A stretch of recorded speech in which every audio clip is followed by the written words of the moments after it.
Welcome to Ask and Learn. Alright guys, to solve this problem, we first need to use the psychrometric chart to determine the enthalpy H1 and absolute humidity W1 by using the given temperature, that is T1, which is 15 degrees centigrade, and the relative humidity, that is phi1, is equal to 25%. So H1 is equal to 21.7 kilojoules per kg, and then we've got V1 is equal to 0.00263. We will also need the same properties for the exit stream and the enthalpies H3 and H4. For the calculation, we will use the given temperature, that is T2 is equal to 18 degrees centigrade, and T3 is equal to 30 degrees centigrade, and T4 is equal to 22 degrees centigrade, and relative humidity phi2 is equal to 95%. So we have H2 is equal to 49.2 kilojoules per kg. Then we've got W2 is equal to 0.01228.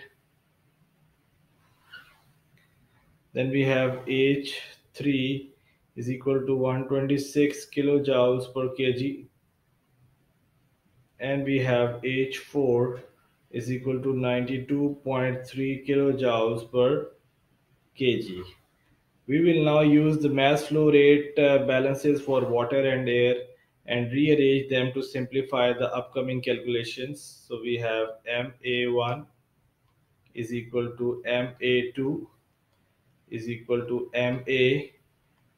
So M3 minus M4 is equal to MA into W2 minus W1 is equal to MM.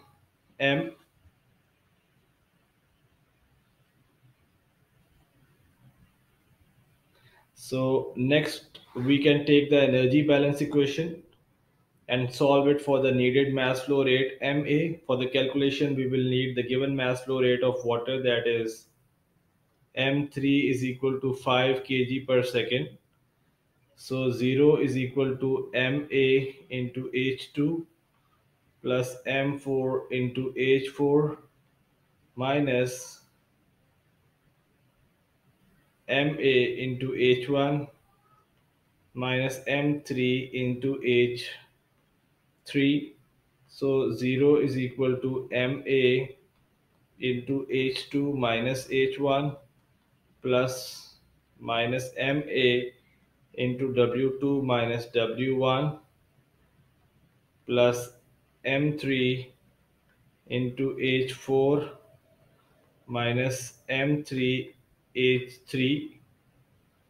So guys, MA is equal to M3 into H3 minus H4 divided by H2 minus H1 minus W2 minus W1 into H4.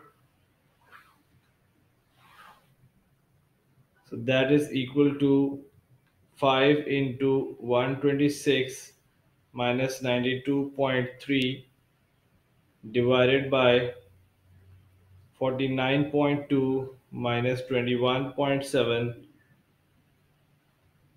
minus 0.01228 minus 0.00263 multiplied by 92.3. So MA is equal to 6.33 kgs per second. So from the mass flow rate MA and M3, we can calculate the mass of water per unit mass of dry air, M4 and M3. For the calculation, we will need the absolute humidity, that is W1 and W2. So M3 is equal to M3 over MA is equal to 5 over 6.33 is equal to 0.790, and M4 is equal to M3 minus W2 minus W1 is equal to 0.790 minus 0.01228 minus 0.00263, that is equal to 0.780. And we can now calculate the water entropy change, that is delta S W. So for the calculation, we will need the entropies of water, that is S3 S4. So S3 is equal to 0.437 kilojoules per kg Kelvin, and S4 is equal to 0.325 kilojoules per kg Kelvin.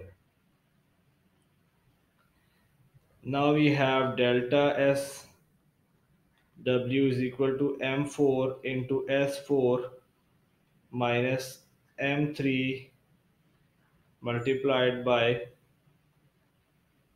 S3, and that is equal to 0.780 multiplied by 0.325 minus 0.790 multiplied by 0.437. So that is equal to minus 0.0917 kilojoules per kg. We will also need the vapor entropy change, that is delta S. For the calculations, we will need the entropies of vapor, that is Sg1 and Sg2. So Sg1 is equal to 8.78 kilojoules per kg Kelvin, and Sg2 is equal to 8.71 kilojoules per kg Kelvin. So delta S is equal to W2 into Sg2 minus W1 into Sg1. So now put the values, we get 0.01228 into 8.71 minus 0.00263 into 8.78, and that is 0.0839 kilojoules per kg Kelvin.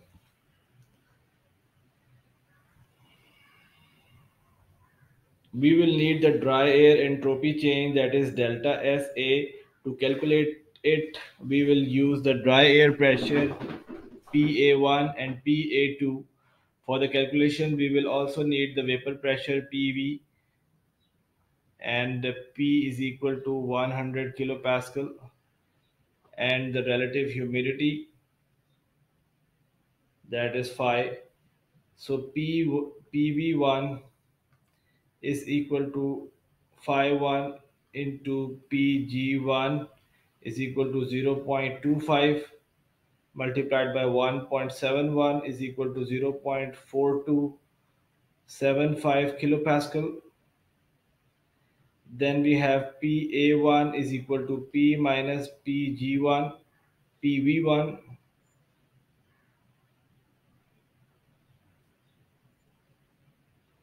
and that is equal to 100 minus 0.4275 is equal to 99.5725 kilopascal.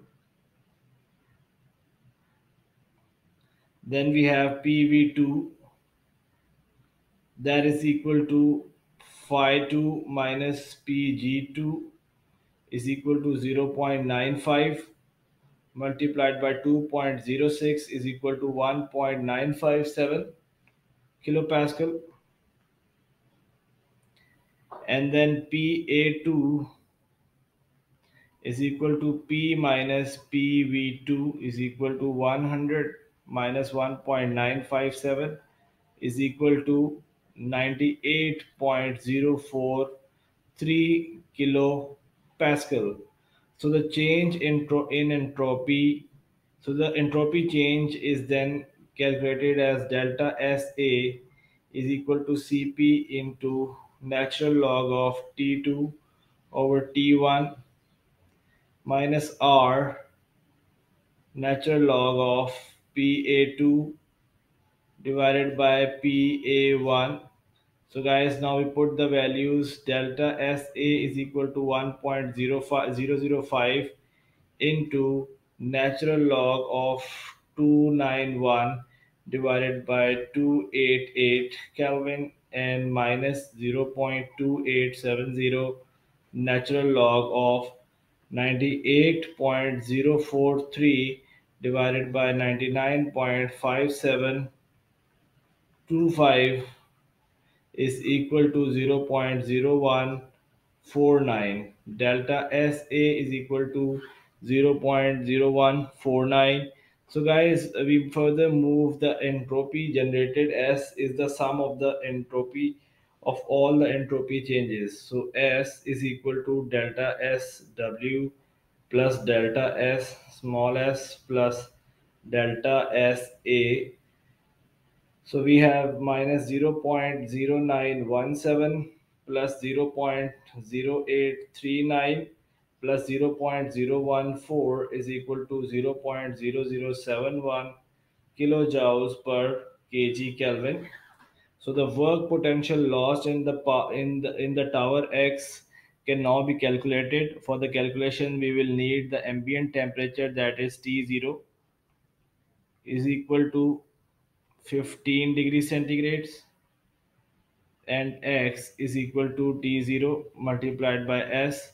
So 288 multiplied by 0071 is equal to 2.0448 kilojoules per kg. So guys, this is the answer to this question. I hope you have easily understood all the calculations and the formulas. Thank you very much.